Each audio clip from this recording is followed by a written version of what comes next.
Any brother? Tanim.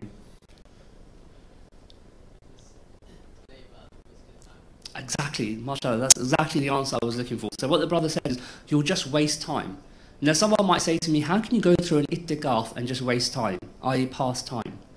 Because you can do Quran Tilawat at home, you can do your Nawafil at home, you can do all of these things at home. But if you don't set yourself a goal, you'll come through here, and there's no one is denying that you'll come here, you'll pray your salah, there's reward for that.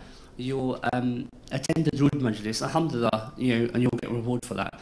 There'll be dhikr gatherings, etc. There'll be halaqas, there'll be fiqh. You'll learn something, but if you're not setting yourself a goal, you're just effectively passing time. You're just going through the motions, and what you'll find is that perhaps you'll get through Shawwal okay, the next month, but the time you hit all the other months, the Islamic months, in essence, nothing's really changed. And that's the fundamental point about why it's really important to set a goal. And I'm just going to give you an example. Now, I'm going to ask you a question. Now, it's really, really important. This is one time where I don't want a response. What do I not want? So I'm going to ask the question, but I don't want an answer. Now, but what I do want you to do is give the answer in your own mind or in your own heart. And be true to yourself, because you're not putting your hand up. It's actually imperative you don't put your hand up on the questions I'm going to ask. But think about them in your mind, and think about them in your heart. And then I think it will help you frame your goals. So the first question is this. Even if I say put your hand up, I'm just saying it to go through the motions. So the first question is this. How many of you are regular on your prayer? So think about the answer in your mind. How many of you don't miss a salah? How many of you have issues with lowering your gaze? That when a woman walks past, whether it's a summer or not, that you continue to look at her? How many of you are regular in having issues with your wife or your mother or your parents? How many of you in 1 month that goes past will argue more than 2 or 3 times with a family member? How many of you, when you're on your own and you have your smartphone, might look at inappropriate images? Now each of you should have a question, and the final question is this, and especially to those who are regular on their prayer. How many of you, and if you've been praying for the last 1 year, 2 years or 5 years, how many of you, when you're praying, think about Allah and His Messenger, sallallahu alayhi wasallam? Or how many of you, when you're praying, think about something that's bothering you? Something about work, something about business? Now, if you answered yes to any of those questions, then that will help you identify what your goal should be. From this, you should be able to think. So if someone has an issue, they say, I'm regular with my prayer, but I don't think I can remember a single time that from my opening takbir, the time I give salam, that I have always been in the state of remembering the Prophet ﷺ or Allah subhanahu wa ta'ala.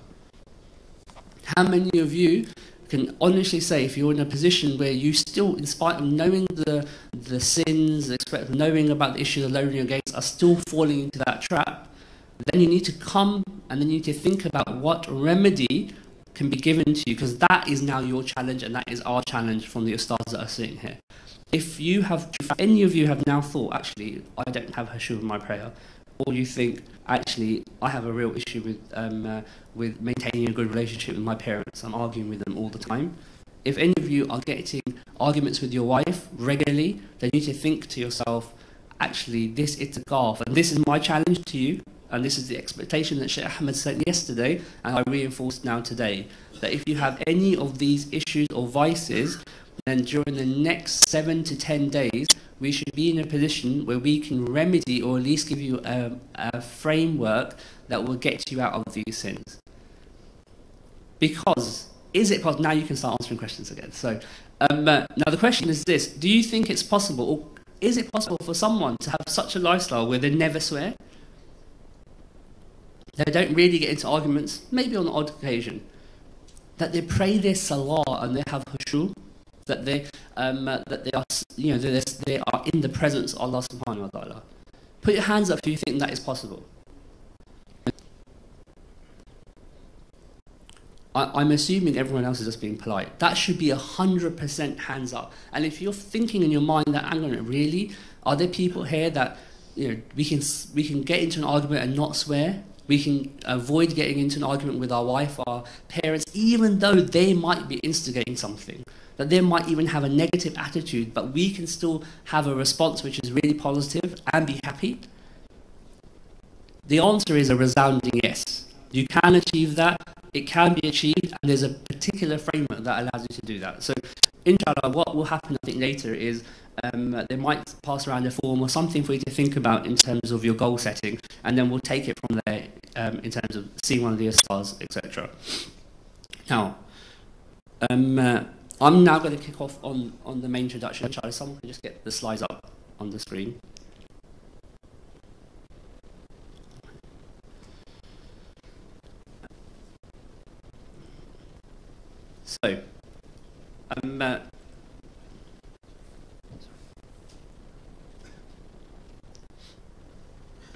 So, first question, why are you here? Now, I would have liked this to come up one by one, but it happens. So most of the answers are there. Now, I've got there, pleasure Allah, strengthen your iman, perform good deeds, and change your direction.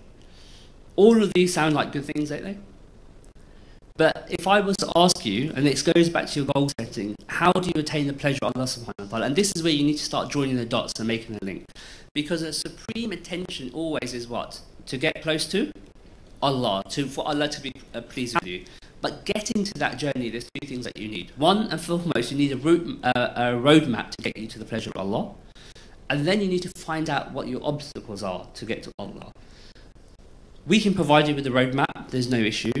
I can't provide you with what?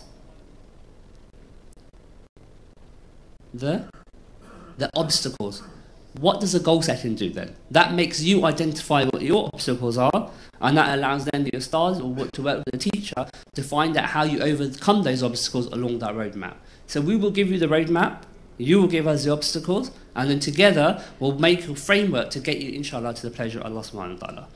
Now, we sit here, and what am I doing? I'm simply doing the introduction, and Brother Zafar will let me know when my time is coming close to a close, inshallah. So, we live in a society at the moment where we are bombarded with the opportunity to do what?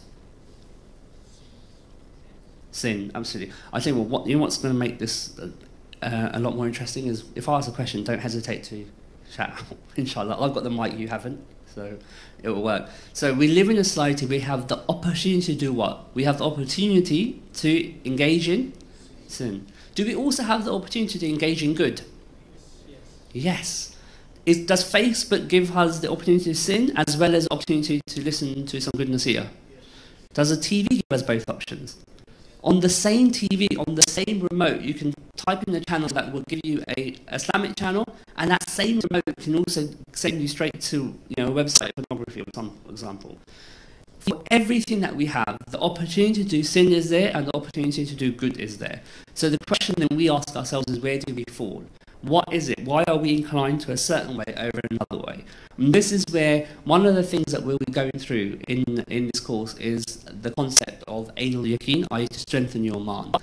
Now, I'm not going to propose to go into all of these in detail, but the broad three that everyone generally understands is you have Ilmul Yaqeen, which is certainty of knowledge. You have Ainul Yaqeen, which is seeing, the certainty of seeing, i.e. recognizing, seeing something. And then you have Haqqul Yaqeen, which is experiencing. Now here's a question. Is Itekaf supposed to be an experiential experience? What do I mean by that? The Prophet ﷺ, in what month was the Quran revealed? In Ramadan. Where were they? Yes, during the month of Ramadan, even pre-Islam, it was a practice for the Prophet ﷺ to withdraw himself during that blessed month and reflect and from his perspective on Allah subhanahu wa ta'ala. And that's when he had his experiential experience, the Prophet sallallahu alaihi wasallam. Now, and that's what Itekaf tradition was about. It was to have an experiential experience, to connect with Allah and the Prophet ﷺ. And that's going above just having ilmul yaqeen, just having knowledge of Allah, because we will have fiqh halakas, we will have tajweed halakas, we will have theology halakas, like aqeedah halakas. All of those will give you what? They'll give you knowledge. So you walk away from knowledge, don't have a hesitation around that. But what you really want to walk away with is to have an experiential experience with Islam. Islam is to be lived. You want to be able to come out of an itikaf or a program where you can say, I truly felt, I truly saw something. You know, and that's what we're going to look at. Because, and this is where my next point in the slide says, are unveilings only for the super pious? Brother Imran, what do you think? They should be open to everyone. Uncle Ramzan? They should be open to everyone.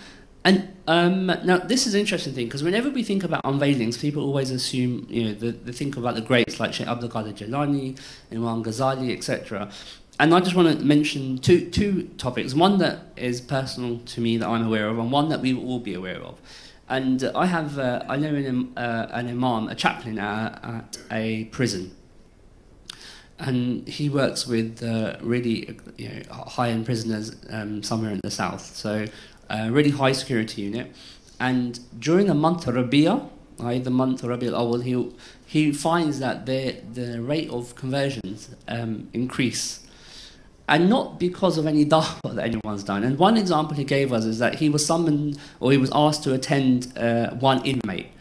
And it was an English inmate. He was a non-Muslim, and when he turned up to the cell, the person was restrained because it was a high-security prison. He was, his arms were restrained, his legs were restrained, and he goes, he was covered in tattoos. He had even piercings in his eyelid. This is the person that this imam is seeing, and he goes, he's talking to the imam. He goes, "Yeah, are you the imam?" And he's like, yes, how can I help? He goes, someone came to me in the dream, or something like that. I don't even know if it was a dream. He was effectively a devil worshipper. He used to have piercings all over everything. And he goes that someone came to his dream and said to him, he wasn't even sure if it was a dream. It might even be he was half awake, half asleep. And the person came to him, they said to him, and he goes, a beautiful man came to him and put his hand over his heart. And he goes, he saw his heart go from black to white. And then this man says to him, say La ilaha illallah. Say La ilaha illallah. Brothers, am I speaking about a Muslim here? The inmate, was he Muslim or not? No, I'm talking about a non-Muslim who is in a high security prison. So someone who has had a sinful past, and he is having an Islamic experiential experience. If that can happen for the likes of him, what is it to say for the likes of us? And this is where you need to engage with your mind and your body and your heart. Because listen to this, that was happening in a high security end in a prison. You, my brothers, are in the month of what? Ramadan. You are in the last final days. You are sitting Itekaf, which is one of the profound sunnahs of the Prophet ﷺ. You are in a mosque that will engage you in sunnah in every single respect. From everything that you do is engineered for you to be in the sunnah of the Prophet ﷺ. From the moment you wake up to the moment you sit down, when you do the adhkars, when you sit in a semicircle, everything that you will do on this program, whether you know it or not, is adherence to the sunnah of the Prophet ﷺ. Having that environment, having that month, you should now really be thinking about yourself. If something can happen like that in a prison, by Allah, it can happen in his masjid or his house. Example one. The second example, most of you should inshallah be aware of, is Malcolm X. How did Malcolm X come to Islam? Anyone put your hands up? Any Malcolm X fans? I shall ask that first. Brother Abid, I think you would be. Yes, brother. It was in prison. And what happened to him in prison? Someone also came to him and told him about Islam. And the interesting thing was a man that came to him by the name of what he believed to be Muhammad. Now, it's amazing, isn't it? Because his initial view, the only person, when he asked people, who is this Muhammad, they mentioned to him the Muhammad Elijah, i.e. the one nation of Islam. But look at that, subhanAllah. That was the direction he got because he didn't know anything. So someone has come to him in prison and told him to, he had the experiential experience. But it was diverted, but ultimately it came back to the mainstream Islam, alhamdulillah. So that's what I'm just going to leave you with. The other point that I've mentioned on the slide is performing good deeds. And I've put here temporary versus permanent. Why have I said that? And it goes back to your goal setting. Because we will do temporarily good deeds here during these 10 days. And you really don't, what I love about this Itekaf program is that your effort generally is minimal. There's only, my final slide will tell you the expectation that we have of you and what we have of us. But that is really minimal because Laylatul Qadr will happen during one of these 10 nights. You will be reciting Taraweeh during these 10 nights. Every single night we will have the Durood Majlis, where Allah will descend to the lowest heaven and it will be at the most optimum time of the Tahajjud. Brothers, you will not miss Laylatul Qadr. Everything will be engineered, so you don't have to worry about all of that. You don't have to worry about, which night do I really need to do ibadat, because we will ensure that you're engrossed in that from the moment you enter this mosque until the moment you leave, inshallah. But what you want to do, so this is where your input comes, is that you want to make sure you're changing your direction, that anything temporary that you pick up from here, you make it permanent in your life, inshallah. So what to expect over the next 7 days. Now, what I'm going to speak about is, what am I doing? This is a introduction. Thank you, Jazakallah Brother Tanim. Okay, this is introduction. So I'm going to talk about what you're going to cover, but I'm not telling you about, I'm not going to in-depth, so just bear with me on that unless anyone asks me why am I not going to in-depth. These are 4 pillars that I'm just briefly going to overlay, which will get covered. There's what we call the pillar of purification, and this is effectively the physical roadmap to Allah subhanahu wa ta'ala, so that you physically attain a likeness to the habits of the Prophet when getting close to Allah. Then we will go through, and the brothers will, I think in fact it'll be the next session, we'll talk about this in a bit more detail. Then there will be this pillar of ascension that we will also go through. This is the spiritual element of going to Allah subhanahu wa ta'ala, from the spirit, from the ruh. And then we will also talk about the pillar of dawah and application. So it's all good to learn about the theory and having that experience, but how do we share this with other people, and also how do we apply it to ourselves, our family, our wider communities in a holistic Islamic way? This isn't one of those retreats where you leave here and you come home and you start telling everyone that they're really bad and you're really good. If you do that, then I failed. Does that make sense?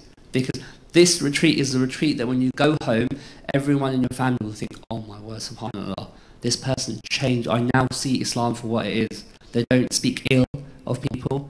They lower their gaze. They avoid partaking in backbiting, but never do they utter a harsh word to us. They don't chastise us. Of course, they remind us when it's Salah. That is the type of person that, inshallah, each and every one of us, or perhaps many of you are, but that's what I'm looking to attain, inshallah. You will be given this, is really important, and again, this is what we will call the 5 amal sheets. This is something that you will be doing while you're here in Itekaf, and again, one of the Ustads will go through this with you. The reason I'm putting it here is so that you can recognize it. And this is something that, again, the prophetic path, it'll be something that tells you how the roadmap to Allah subhanahu wa ta'ala, i.e. ensuring that what you're doing to get yourself into good habits. And then we're going to go through some practical sessions. So there'll be some theory, but the majority of what we want to attain is practical. Because it's good when you do your theory of your driving test, but what is it that you always want to do is get behind everyone wants to get behind the wheel, doesn't it? But you need to know some theory to be able to get behind the wheel, and that's when you really learn, is when you're behind the wheel. So we'll have some practical sessions, and there'll be the Muraqabah ascension, i.e. where your spirit ascends. And I'll just show you some of that. The Muraqabah Muhammadiyah, which is about achieving the presence of the Prophet Muhammad. Now, the reason I started with those 2 examples of Malcolm X and the prisoner before is that they were achieving the presence of the Prophet pre-Islam. And you are of the ummah of the ummah of the ummah of the best of the best of the best. So if those people are achieving it, there's nothing stopping us achieving this. And this is the mindset you should have. And this is some reminder I'll give you is the mindset should never be, I can't achieve this, the mindset should be, why am I not achieving it? Because when you challenge yourself, why am I not getting this? Why am I not achieving it? It changes your direction. Then you start asking for solutions. Why am I not getting this? If you're defeated and say, oh, I can't get this, then you're never going to ask that question. There'll be a meditation, muraqabah dua, and then to really penetrate, really understand the presence of a supplication, and then subhanAllah, the salah of ascension. They're all my favourite, and this is subhanAllah, a really key thing. I'll tell you why I really like one thing about salah of ascension. When I first understood, there's a position of Imam Ghazali. Who's Imam Ghazali? Eh? What was he? He was a very great scholar, yes? But during his time, he's a very great scholar, but he was even though he's known for his particular text, i.e. purification, but it was jurisprudence. Fiqh was his key thing, Shafi fiqh.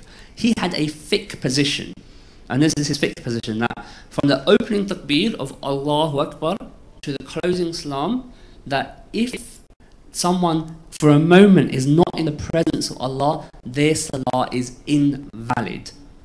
What is their salah? Invalid. So I'm going to make it subtle different. Invalid and accepted are two different things. Invalid is almost like you didn't have wudu. Does that make sense? You didn't perform a component, a fard of your salah. Now for him to have that fiqh position, so people were learning from him, which means what? The people around him were praying their salah like that. We're not talking that long ago. 1400, 1000 years, 500 years is not that long ago. During his time, for him to hold a fiqh position, that from the opening takbir to the closing salam, that if you for a moment do not have the khushu of Allah subhanahu wa ta'ala, your salah is invalid. For him to have that position means that people around him were achieving that in their salah. So this is a lost component of our ibadat. And inshallah we'll go through that. And then, who is this all being done under? So this is all done under tutelage Sheikh Ahmed Tabag. And then it always makes sense that whenever, because a challenge for each and every one of us is that obviously we're here learning something, a path that's been made open to us, a path that sets out the roadmap not only for us to have an experiential experience in our ibadat, in this itikaf, but also under whose tutelage this is happening. So what I have here does no justice whatsoever about the teacher. However, I think it would be nice just to share a few things, and I'll go through this now inshallah. So first and foremost, the lineage of Sheikh Ahmed Tabag goes back to Imam Hassan al-Basri rahimahullah. Now they are a scholar proper, and I'll explain what I mean by that, because there's a distinction between a scholar and a talib al-ilm, i.e. not a student of knowledge.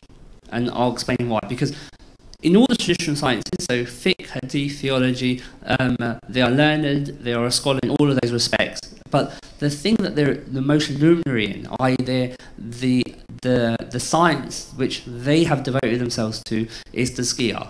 And what do I mean by that? The practical course in traversing the path of Allah. Now this is very unique, because you always have two types of scholars. Ones that are, that they make fiqh and the likes, a key component of knowledge. But what is that? That is ultimately information. Yes? Now, what is tazkiyah? Apart from the fact the answer is on the board, but I'll still ask the question. What is tazkiyah? But more so, purification is a lovely word, but I like practical standard words. It's a practical course to traversing or going on the path of Allah. That's what it is. It's just a practical course to do that. And that is where, so those are the scholars that can teach you information, teach you how to do wudu and so forth, but then they are the scholars that will take you by the hand and will say, this is the map to Allah, and this is how you get there in all aspects. And that is something that they have devoted themselves to. Now, and the difference between a talib al-ilm and a scholar, because obviously we live in a time where everyone is a sheikh.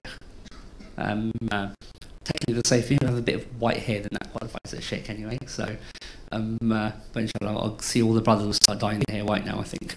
But what I mean is that a talib al-ilm, most of what we have in the UK are students of knowledge, where they may have gone overseas and studied for a short period. But what that study is study of effectively still students, but because of the dearth, the lack of knowledge we have in here in the UK, in the West generally, that they need to come back soon, and even just learning about the different stages of wudu, because the questions about fiqh aren't that complex. Most people will ask the same question 100 times. You know, I cut my lip, does that break my wudu? You know, some basic questions and so forth. And that's good that we have those talibul ilms, but a scholar is someone that is absolutely profound in their sciences. Someone that knows that science inside out. And not only that, that can deal with all the masalas, all the issues that present themselves in this day and age. That is that is something that a scholar can do. That in this day and age, they have the knowledge, they have the understanding that they can present, or anything that's presented to them in the modern times, they will tell you how to be able to traverse that, inshallah.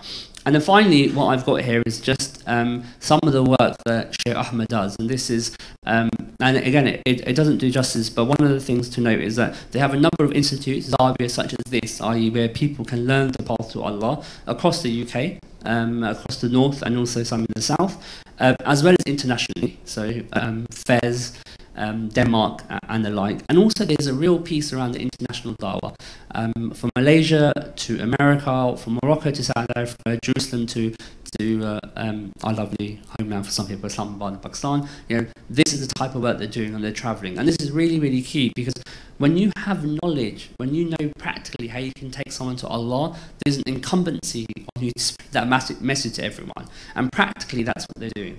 And it's done in different formats as well. There's formats of workshops as well as traditional type learning. So just bear that in mind. Any further questions anyone has, please come and see one of the Ustads afterwards. But to have a connection, because remember, we are a faith of sunnah. Everything is taught to us, yes? The Prophet ﷺ taught who? The Sahaba Ikram, the companions. The companions taught who? The Tabi'een. The Tabi'een taught who? The Tabi'een, and so forth. That's how this tradition goes. And so therefore, in the science that we will learn, in everything that I mentioned, all the meditations, all the practical, who will be our driving instructor? Ultimately, it will be under the tutelage of Ahmed. Of course, he'll have done vice through some of the stars, but that's what it is. So, and that is a tradition of our faith, that we learn from a teacher, So when the stars will go through some of the meditations, one of the prerequisites for you to understand is to connect yourself to the teacher. And therefore, I'm just giving you a slight insight to help ease, inshallah, that connection. And then finally, I will conclude on this, expectations. So, the Ustads, as Brother Zafar had introduced earlier, so under tutor Shaykh Ahmed, they are going to be dedicated during this Itekaf program to provide you with the tools to assist you with the journey, including Ayn Yaqeen. So this is what, that's their challenge for them. That's the expectation, that the right that you have over the Ustads, that they will be able to provide you with the tools to get you close to Allah subhanahu wa ta'ala. If you have any blockages, any obstacles on your path, if you want the presence in Salah, etc., and you want to know exactly how, that's the right you have upon who? On the Ustad. So I'm raising the expectation here for each and every single person. That's your right. That's the thing that you can walk away with. What do we have? What is it? Expectation from you? Commitment. You know, you've given up 10 days of your life to come here, frankly. That's what it is. 10 days you won't get back. And you need to think about how you give commitment. Now, I'm not passing a judgment here at all, but when I first used to come to these Itekaf programs, I don't think I ever did not sit at the front row. Because I've committed a part of my life to come here. So you need to ask yourself, in whichever way that you show that commitment, whether it's sitting at the front or sitting at the back, that's neither here nor there. But in your mind, you know what you're doing. You know if you're just sitting back and you're kind of nodding off, or you know that you're sitting and you're really engaged. So that's point one for you to think about when I say commitment. Yeah, and this goes for old and new. If you've been sitting in Itekaf and you're from the locality regularly, then you from all people, you should really be challenging yourself, because what you don't want to be is someone that's local and just a time passing. Do you know that you're thinking, oh, I can do it again, it's at my doorstep? No, it's not. You know, you need to really put some effort in to understand and get this time passing, coming in, come out. It doesn't work like that. You know, they go that knowledge in Islam, they go that you give it everything, and this is an Islamic statement. You give knowledge 100% and it gives you 1%. That's the tradition. In our tradition, you have to give 100% just to access that 1%. So you need to think about that adab that you have to which you look to acquire this knowledge. And again, we set you up in a framework where you will have 8 hours sleep, mashallah. I get more sleep at Itekaf than I do at home. And I'm not even joking. You know. So you have sleep, you have people that will provide you with food, etc., etc. If there's any qualms that you have about anything, then you let one of the administrators know, and the stars will facilitate for you. So we'll do everything we can to facilitate for you. What we'll expect from you is some commitment. I've put the second point is open vessel. What do I mean by that? Brother Imran, explain, please.